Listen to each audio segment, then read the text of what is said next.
So I recently made a video yesterday talking about Lone Crescent Bellona and how you guys want to build her and use her.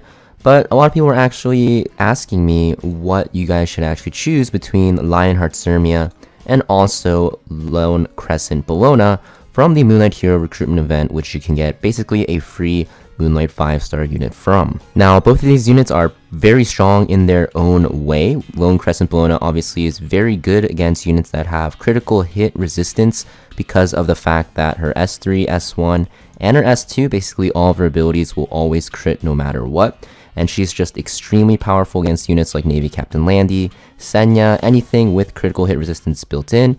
And because of her S2 actually counterattacking when you build up that fighting spirit, she's also very good against AoE heavy units such as Abyssal Euphine and just anything that actually hits your entire team, so you can stack your S2 very fast because it will ramp her damage. Lionheart Cermia, her kit is a little bit more different, but she kind of works the same way as Lone Crescent Bellona, who she counters. So her main gimmick is that she counterattacks, or dual attacks or extra attacks. So very good into units such as like Navy Captain Landy, because when Navy Captain Landy counters, you'll actually proc this because almost all Navy Captain Landys are on counter set in Elbrus. Very good against units such as Lone Crescent Bellona herself, because when Lone Crescent Bellona actually counters, Lionheart Cermia will activate her S2. Very good against like Edward Elric, Shu in Guild Wars, Cermia in Guild Wars and stuff like that. So you can kind of see like they kind of counter the same units here, but hers is a lot different in that she relies heavily on the counterattack to proc, and then she'll S3 to actually do a ton of damage to the enemy, and she does a ton of damage with her S1 as well. So what is the main difference if they actually fill the same role? Well, they get countered by different units. So for example here, Lone Crescent Bellona gets countered very hard by Savior Aiden. She's a dark unit, so she'll get one shot by a Savior Aiden S3. Just a ton of damage going into her. She just pretty much gets one shot. Lionheart Cermia is pretty weak against units that can actually strip her S2. So an Airwell S3 can actually strip your defense weapon effect resist, which makes her pretty useless.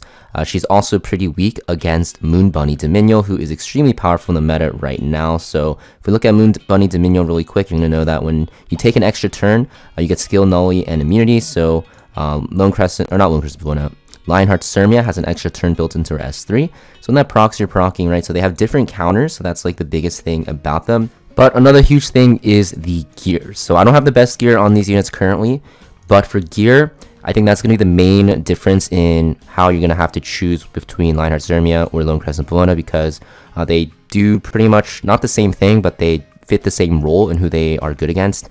They also are both extremely waifu. I don't think one is a lot stronger than the other. I think it depends on how you actually play. Like if you have a lot of answers to counterattack units, Lionheart Cermia is probably not the best. If you have a lot of answers to like Navy Captain Landy, you probably don't need Lone Crescent Bellona, right? Really up to you. I think even though Lionheart Cermia is a good counter to Navy Captain Landy, Lone Crescent Bellona is a lot more consistent, because Lionheart Cermia, if she actually doesn't crit with her S3 multiple times, you actually still lose against Navy Captain Landy. Whereas Lone Crescent Bellona, you guarantee that crit, so she's a lot more stable as a counter. But Lionheart Cermia is better overall against, counter-attacking units, right? So that's like the main difference in the strength. But also, like I mentioned, the gear is a huge factor. So Lionheart Cermia, her skills scale with defense, so you're going to want gear that has a lot of defense rolled into it, which is already pretty weird. Also, you actually want some effect resist, because you don't actually want her S2 buffs to get stripped. The defense buff is extremely important to keep on. It gives her a ton of damage. If you actually lose this to like a Meteor Cowrick S2 or just whatever dispels on the enemy team, you lose a ton of damage.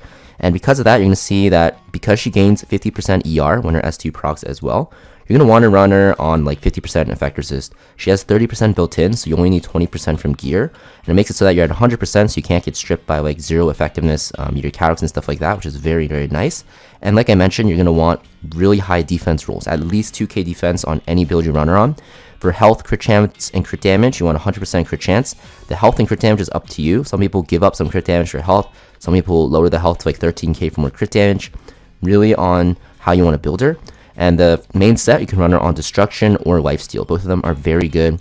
It's really up in the air. If you have like really good defense percent rolled Lifesteal gear, you might want to run her on the more tanky variant with Lifesteal set. If you have really good defense rolled Destruction gear, you might want to run her like this ring. You might want to run her on a more damage oriented build on Golden Rose. If you run her on Lifesteal set, it's better to run her on like a Proof of Valor. But if you run her on this full damage build like I have her on, Golden Rose is the best because it'll give you a ton more damage when you're S3ing when you're above 50%. Now, compared with Lone Crescent Bellona, so first off, Lone Crescent Bellona, instead of Golden Rose, she wants Sigurd's Scythe because she scales a lot better with attack, whereas Lionheart Cermia scales with defense. Also, she can also use Proof of Valor if you don't have Sigurd's Scythe or Golden Rose. I think Sigurd's Scythe or Golden Rose is very important on Lone Crescent Bellona. If you don't have that, you can run her on Proof of Valor and run on Lifesteal, similar to Lionheart Cermia. But her main set is going to be Destruction set or Counter set. Really up to you. I think Counter is more common nowadays. And then the secondary set, you kind of need Penetration set. Lionheart Cermia's gear is a little bit easier to get, in my opinion, because you only need Crit Chance set instead of Penetration set. But albeit you do need defense percent rolls. But Lone Crescent Bellona, you do need this Penetration set because of the fact that her S3 and S1 hit really hard, but they don't have any built-in penetration. Whereas Lionheart Cermia's S3 is AoE, so it doesn't benefit from it, and it already has penetration in it. So you definitely want Penetration set on her. For stats, you want as little crit chance as possible. Don't look at mine, you want 15%. It's because of these damn boots, which I've talked about all the time when I talk about my Emma Bellona. And like I said, whether you're on counter set or destruction set, you want to aim for pretty decent bulk. So I'd say like 17k HP, 1400, 1500 defense, and then the rest of your stats into crit damage and attack. If you're running her on destruction, same thing still. You're just going to have more crit damage, and you're just not going to have the ability to counter. Really up to you how you want to build her. So basically the main factor should be, do you have defense percent, roll destruction gear or lifesteal gear, or crit chance gear, or do you have, low crit chance, very high health, attack, crit damage, defense gear? Because Lone Crescent Bellona only needs these stats you see on this piece: defense, attack, speed, crit damage, and also health. And speed is like the least priority. You only need a little speed on her, while Lionheart Cermia needs a little bit of speed, health, defense, crit chance, crit damage, and effect resist. So it's a little bit different on how you want to build her. And now let's actually look at their win rates for RTA and Champion Plus this season. So take these win rates with a grain of salt. There's a lot of factors going into them, obviously.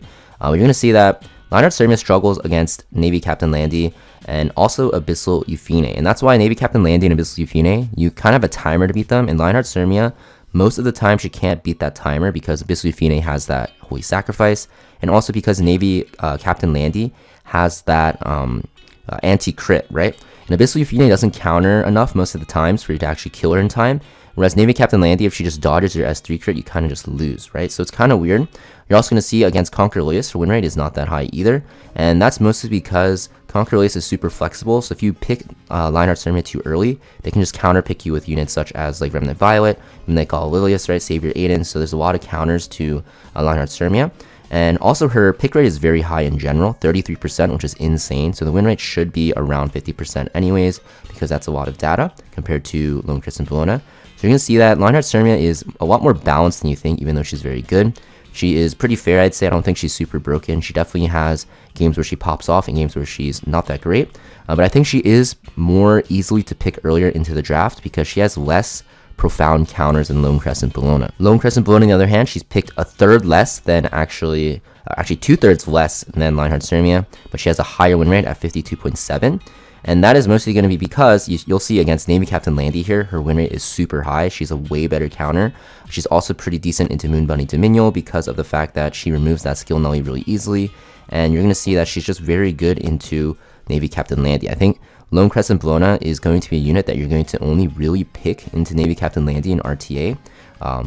Besides that, you're not going to really pick her too much because she gets countered by a ton of units. I think Lionheart Cermia is easier to pick blindly, but she's going to be not as of a huge counter to other units. Whereas Lone Crescent Bellona, you have to be very, very careful against her counters. Savior Aiden destroys her. Lionheart Cermia is pretty good against her. Bellona is pretty good against her. Midnight Galilius, who's like super strong right now, is pretty good against her, right? Outside of that, she's like okay, but these counters absolutely destroy her, so you have to be very careful. Whereas Lionheart Cermia's counters, you can still win against them, I'd say. Like Savior Aiden, you can still win against her. Remnant Violet, if you crit him once, you win.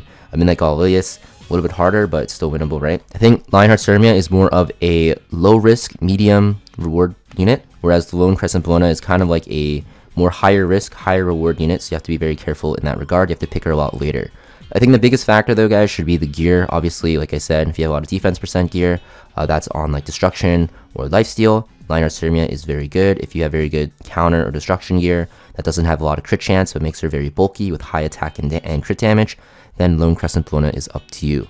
Let me know what you guys choose between the two, and also let me know if you guys have both of these units, which one you would recommend actually to newer players, so you can actually help out some people that have no idea, because maybe I'm explaining it weird. So yeah, thanks for watching, and I'll see you guys next video.